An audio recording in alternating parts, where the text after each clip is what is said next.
Hello, this is the University of Birmingham Distance Learning Program commercial session for the MA Applied Linguistics, the MA TESOL, the Postgraduate Certificate, and the PhD by Research.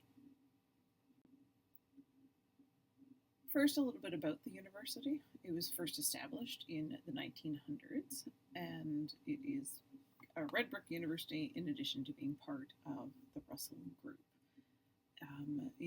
It was considered the top 24 UK universities for best research, outstanding teaching and learning, and unrivaled links with the business and public sector, according to the graduate market for 2023 and 2024.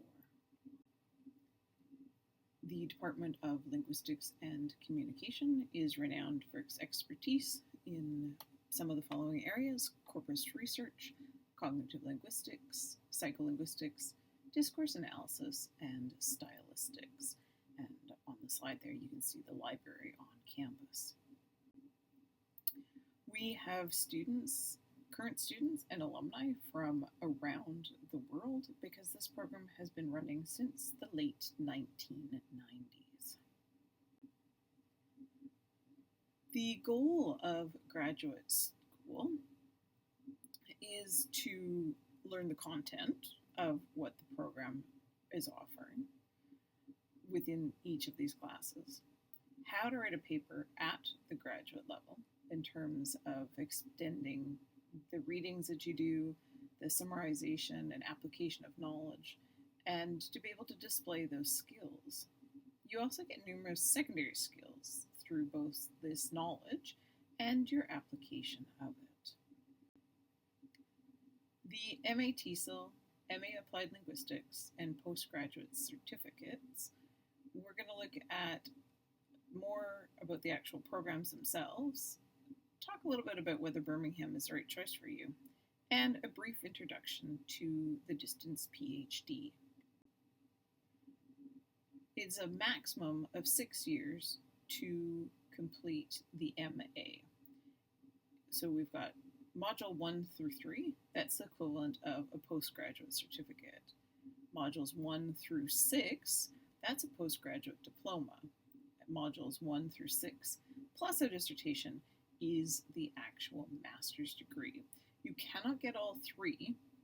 You can get one, and say if you did the postgraduate certificate, but then decide you wanted to continue on, you would either hand back the certificate if you had already finished, or just continue on in the program. For the timeline and structure, again, this is part-time distance learning, meaning you can be anywhere in the world to be able to take these programs. There are 5 entry points, so February, April, July, October, or December on the first of each of those months.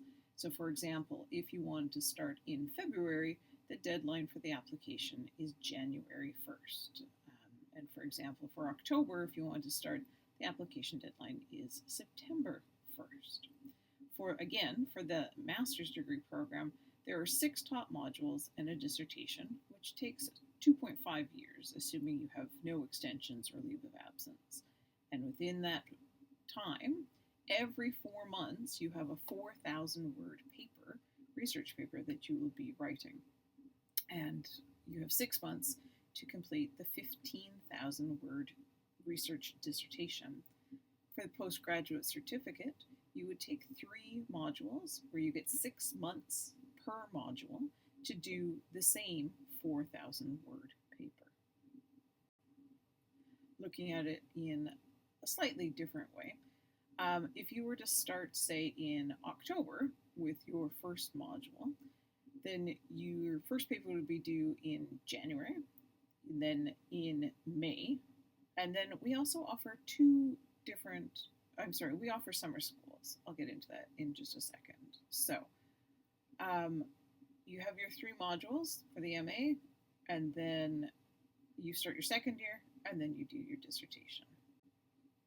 So again, for example, if you were to start on October 1st, here's the 3 timelines that you'd be submitting for your first year, your second year, and then by March 20th, you would be completed also have summer seminars. These happen once a year. There's an annual 1-week residential seminar in Japan by the Birmingham lecturers, or you can, of course, attend the one that is on campus at the University of Birmingham in England. This is a great opportunity for networking, for support. It is supplementary learning, meaning you do not need to attend to be able to complete the program, but it's a really nice benefit of working with this university. We have a lot of pre-assessment support. There are optional online interactive sessions, such as an orientation for new students, an essay writing workshop, a dissertation induction, and we have coffee chats 6 times a year as well.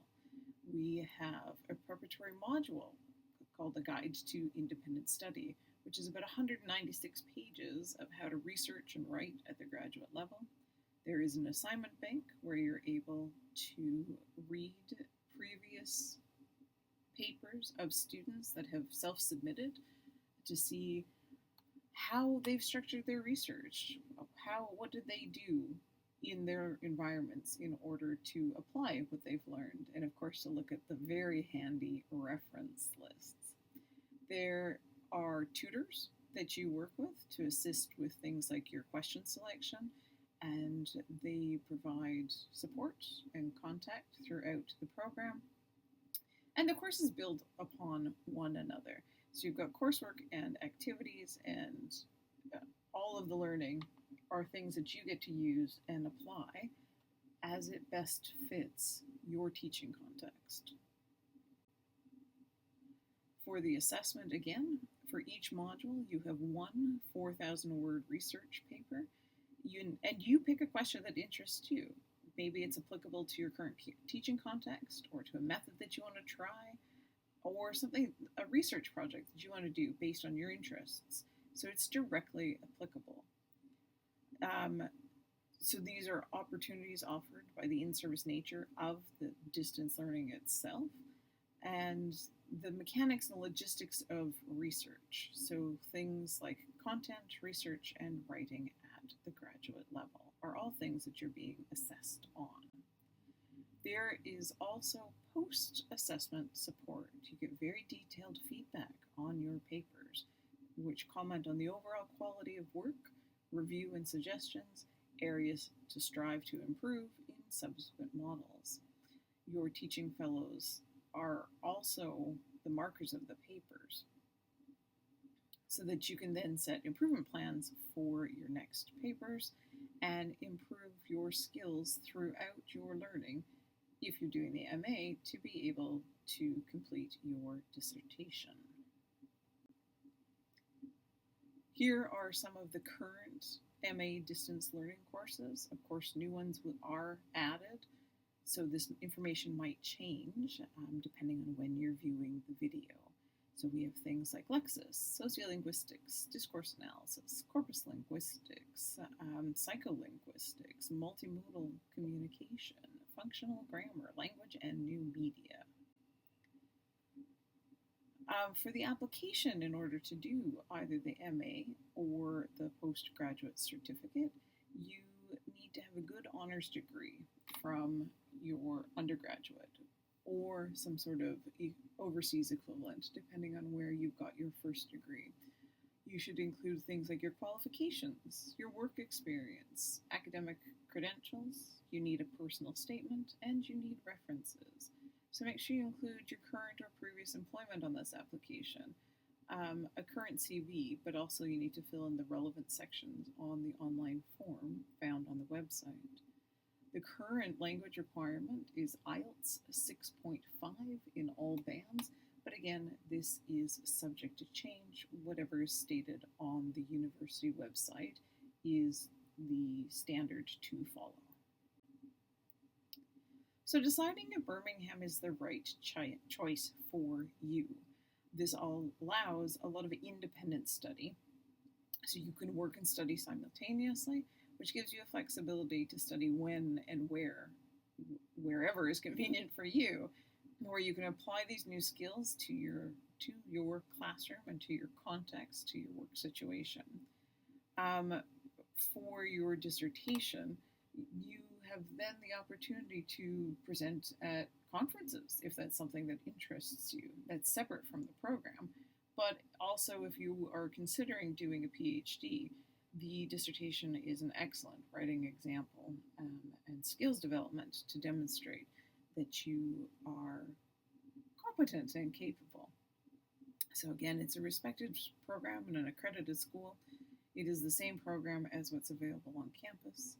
It's rigorous. You get a personal tutor, and of course, the summer sessions are a lovely added bonus. There is also a distance PhD program where there's two different types. The standard program is an 80,000 word thesis, and the work is examined at the end of the program. So there's also something called the modular PhD, where it's analyzed in three different phases. So you have module 1, 2, and 3, which are three different research projects, 12,000, 20,000, and 50,000 words. So in order to apply for the PhD at this university, you need to write a research proposal. You also need to identify which potential supervisor at the university aligns with the topics that you might be interested in. So you identify and refine your thesis topic. You can contact a supervisor and send them a draft. You can also just send it through the general application. This is also possible to do via distance because you work in consultation with your supervisor and you send them drafts and you work through the program accordingly. For the PhD, there are January and September start dates. And here are some of the areas. There are potentially more, and these may change. Again, whatever is current on the website is what should be followed. So, for example, Applied Linguistics and Second Language Acquisition, Corpus Linguistics, Discourse Analysis and Stylistics, Sign Language and Gesture, Cognitive Linguistics and Psycholinguistics, Iconicity and Figurative Language, Sociolinguistics and Language Variation and Change, Quantitative Linguistics, and Data Visualization. Here is the website that you can take a look for the distance programs, and you can use the contact sheet to get more information. Great, thank you.